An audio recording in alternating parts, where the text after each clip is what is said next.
This is William Fife reporting from the Veterans of Foreign Wars Convention at Cobo Hall. Massachusetts Senator John Kennedy has just arrived here at Cobo Hall for his address before the 61st Annual Convention. National Commander Louis Feldman has announced that Mr. Kennedy has arrived in the hall. Thousands of delegates are standing now to get a glimpse of the senator as he comes in from the back of the hall and starts heading toward the speaker's platform. You can hear the noise here in the background. The delegates are clapping hands, and the cowboy band from Hardin Simmons College in Abilene, Texas, is whooping it up. You hear the noise. Senator Kennedy is coming into the hall now. There is no great demonstration. We can just make out his party entering the back door now, and here comes the cheer. Listen.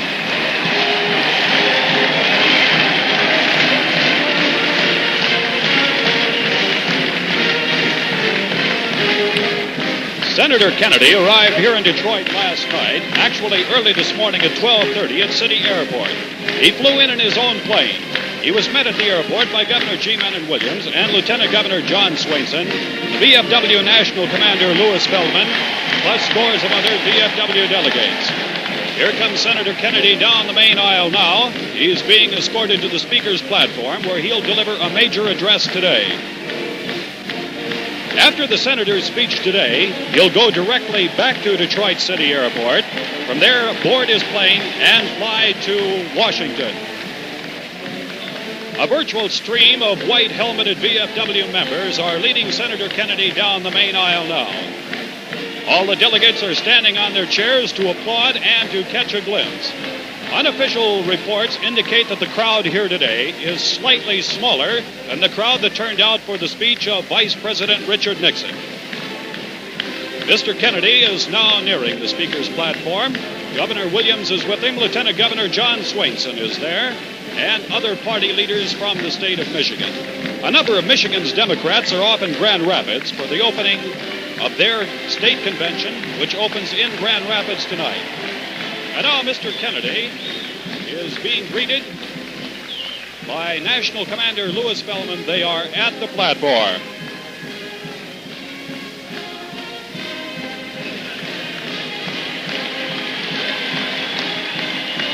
Now, all the crowd can see Mr. Kennedy as he comes on the platform. He's wearing his VFW hat.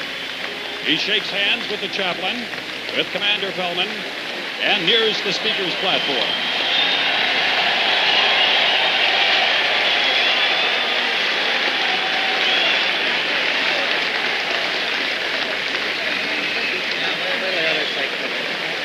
There was a wave to the crowd that was greeted by a cheer. We're standing right in front of the Massachusetts delegation, and no doubt we're picking up lots of their noise. A battery of press photographers and television cameras are right down in front of the Speaker's platform now, snapping pictures, and there's the usual yell for one more. Massachusetts is yelling down in front, as are many of the other delegates. The picture taking now, and the greeting is just about over. In a moment, we'll have the speech by Senator John Kennedy of Massachusetts. The Democratic nominee released a text of his speech early this morning. That speech will be delivered in a matter of minutes. The honor guard is now returning to the rear of Cobo Hall of this gigantic arena. The governor and Lieutenant Governor John Swainson are taking their seats on the platform. Naturally, they're wearing their VFW caps, too. And now, VFW National Commander Louis Feldman is about to make the introduction of Senator John Kennedy.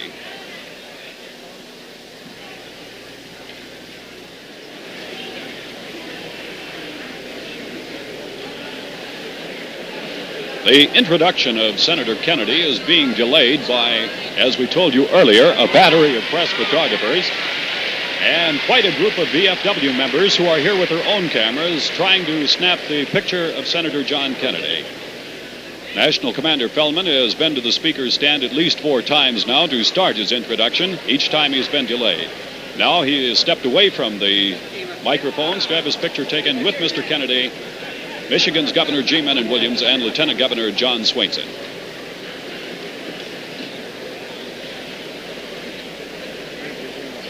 The introduction has been an on-again, off-again sort of affair. Apparently, it will go in just a moment. The photographers of... Now, my comrades, ladies and gentlemen, Commander Feldman. we're very happy to welcome the public of the Detroit-Wayne County area here today, as we did earlier in the week. The veterans of foreign wars are of the belief that one of the greatest things we can do for this country is to awaken the people to the urgency and the necessity of taking a keen interest in politics and voting this November. In fact, I thought this would be an appropriate time to repeat a statement that I heard the former Democratic chairman make at a meeting that we attended at the American Heritage Foundation. And I think this pretty well expresses the feeling of many people. He said that he would much rather see a person vote Republican than not vote at all. Now, coming from a Democratic chairman, that expresses the urgency for this. That's a statement of Paul Butler, made at the American Heritage Foundation, and Thurston Morton, the Republican chairman, made a similar statement. So we urge you all to vote, and that is the reason we have opened the gates here this morning to the public of Detroit.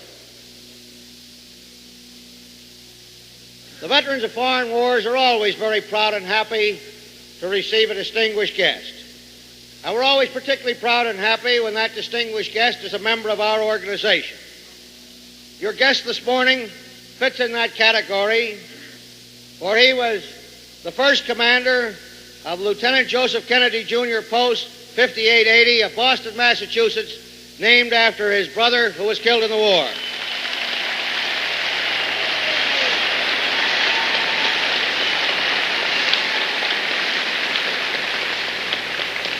Your guest this morning was co-chairman of our 1946 convention in Boston, where many of us cut our eye teeth. He was elected to Congress in 1947 and to the Senate in 1952. And so, as your Commander-in-Chief, it's a great deal of pleasure for me to present Senator John F. Kennedy of Massachusetts.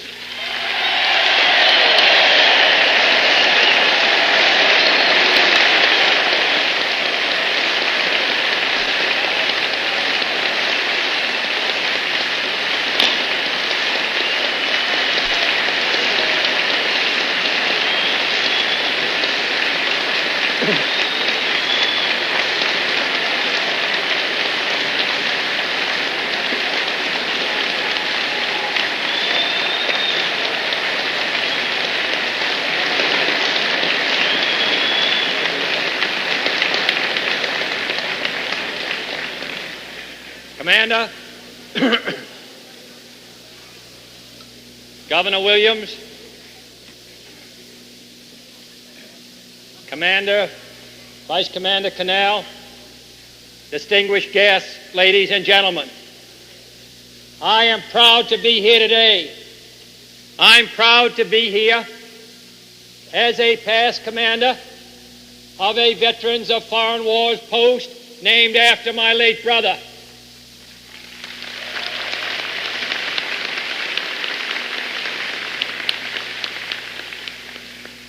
But I was particularly proud to be a member of the Veterans of Foreign Wars when I arrived in this city last night, when I learned that this convention, after a series of rosy reassurances, had called for an increase in our defense strength.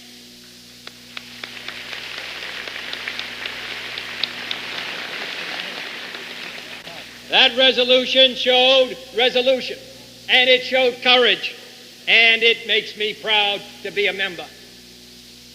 I would like to give those rosy reassurances too, as any American speaker would like to give them. I would like to tell you facts that the American people would like to hear. I would like to be able to say to you that categorically and proudly, I would like to be able to say that the United States is first in the world militarily, scientifically, economically, educationally, and will be in the future.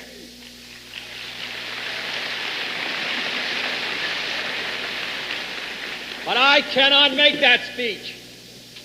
I cannot, in all honesty, make those claims. I cannot go to the country with an appeal to the voters' complacency.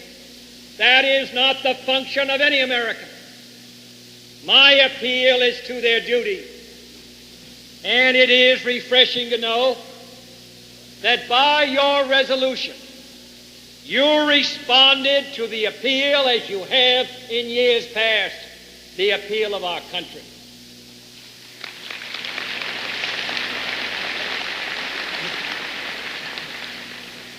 Your convention resolution requires that every American ask himself these questions. Do we know for a fact that we are and will continue to be first in the world militarily, economically, scientifically, and educationally? Have you, since your days in school, ever known any boy or man of unsurpassed strength who did not always receive the respect of his enemies as well as his friends? And then ask yourselves whether you have ever known a period in the history of this country where this nation was treated with less respect and with more arrogance by our enemies around the world.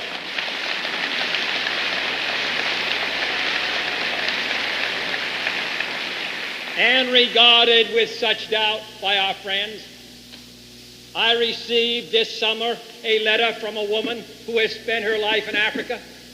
She said for the first time in that continent, the people friendly to freedom were growing more doubtful and the communists growing more confident.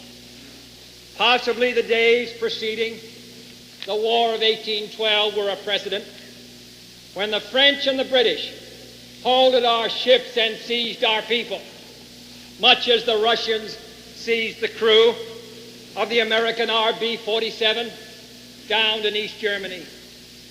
But I can think of no other period in our history where peace conferences were broken off with such contempt, where our president was not free to travel abroad, where enemy rockets rattle off the coast of the United States 90 miles away, and when the leader of our leading enemy dared to voice an interference in our presidential elections. These are unpleasant facts, unpleasant to recite, unpleasant to face. But face them we must. For as Winston Churchill told the House of Commons, in a period of similar peril for Great Britain, we shall not escape our dangers by recoiling from them. To face those facts is not disloyalty, as some have implied. It is the highest type of loyalty. To state these facts does not divide the country. And let us hope Mr. Khrushchev knows it. As Secretary of State Herter,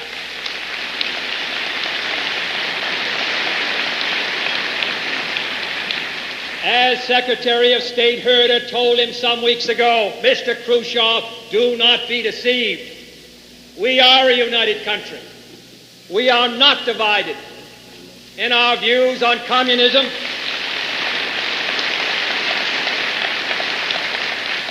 We are not divided, all of us, on our views on communism versus freedom, on firmness versus appeasement, on peace versus war.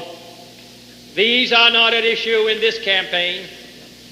The issue in this campaign, and one which we all must face, regardless of our party, is which party can best summon all of our people of this country to rebuild and regain the strength of the free world. That is the only purpose of this debate.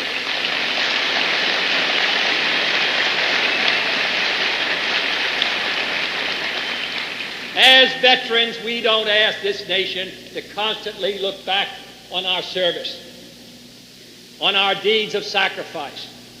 But we do expect that a nation will try to make of itself such a standing in the world that the sacrifice of those who died in the last wars will be worthy of our present effort.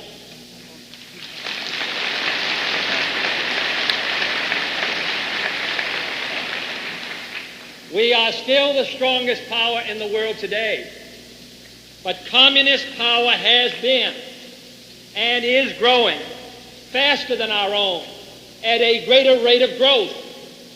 And by communist power, I mean military power and economic power and scientific and educational power and political power.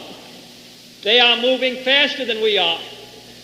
The world's first satellite was called a Sputnik, not Vanguard or Explorer. The first vehicle to the moon was named Lunik. The first living creatures to orbit the Earth were named Strelka and Belka, not Rover and Fido.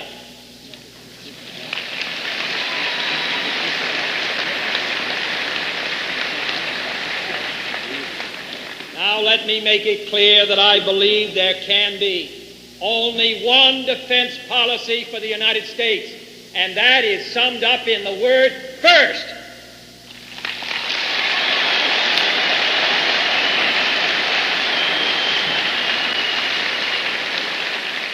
I do not mean first but. I do not mean first when. I do not mean first if. I mean first, period.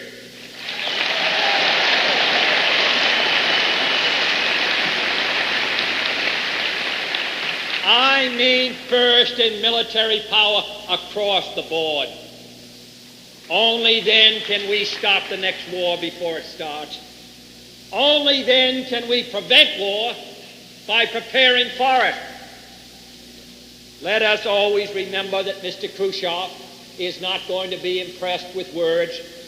He is not going to be deterred by rhetoric. He is not going to be moved by argument or debate. We cannot, at the age of 65, make Mr. Khrushchev into a Democrat or a Republican by debate.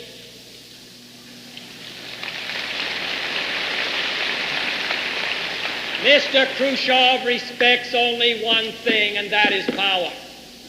Today, the United States is the greatest nation on earth. And today we all agree that we are the most powerful nation on earth. But what of 5 or 10 years from now? This nation in 1965 will still be the greatest nation, but will it be the most powerful? The facts of the matter are that we are falling behind in our rate of growth. The missile lag looms larger. Our Army and Marine Corps lacks manpower and airlift. We need to put SAC on an airlift around the clock, and it is not in airlift today, as I visited the SAC headquarters last Saturday afternoon. We need to increase the thrust of our rocket engines. The Soviet Union's recent missile that they recovered weighed 5 tons.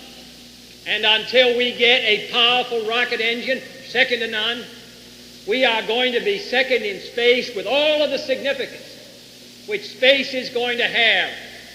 We do not want the Soviet Union to be the first country to put a reconnaissance rocket around the globe, which will be like having a flight of U-2s pass over our country every day. All this can be done. All this can be done in this country.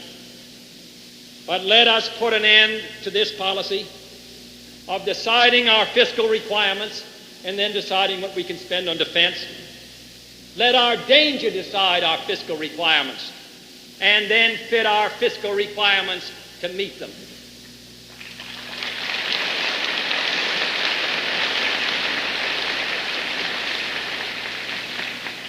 As you know, there is a dispute over whether the administration should unfreeze defense funds previously appropriated by this Congress. Let me make my position crystal clear. I not only feel that these funds should be unfrozen, I strongly urge the next President of the United States, whoever he may be, to whichever party he may belong, to send to Congress in January specific requests. 1, for accelerating the Polaris and Minuteman and other missile programs. 2, expanding and modernizing our conventional forces. 3, protecting our retaliatory capacity by an airborne alert. 4, streamlining our defense establishments to give primary attention to primary need. That message must be sent next January, whoever is President of the United States.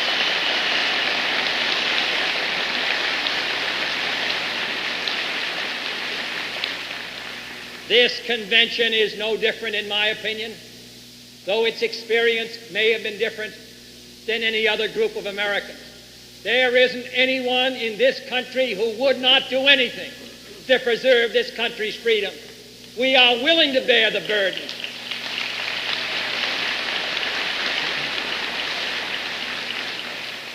Thomas Paine once said during the American Revolution, "The cause of America is the cause of all mankind." I think in a very real sense, the cause of all mankind is the cause of America.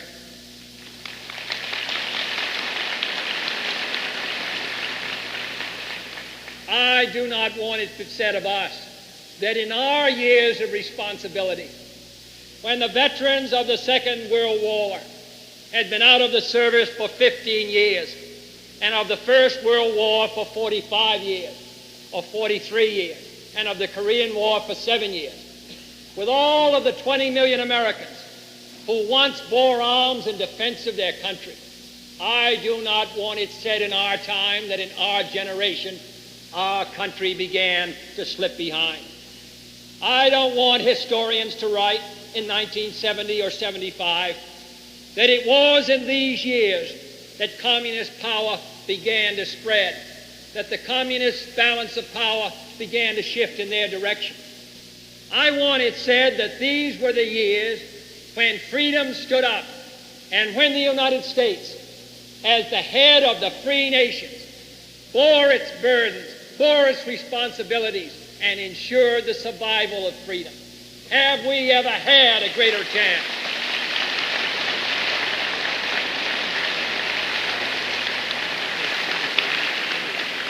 There is not a single man here, or a woman, who is not prepared to do in peacetime what he did in war, assume the burdens of the defense of his country. This is the most dangerous time in the life of our country. All of us, as members of a free society, have a role to play. I don't run for the presidency, and I'm sure no other candidate does, merely saying that if he is elected, life will be easier. I don't believe it at all. I think the next 10 years are going to be the most critical years since our republic was founded. But therefore, that being true, should we not be willing to devote all of our energies in order to protect our security? I congratulate the veterans of foreign wars.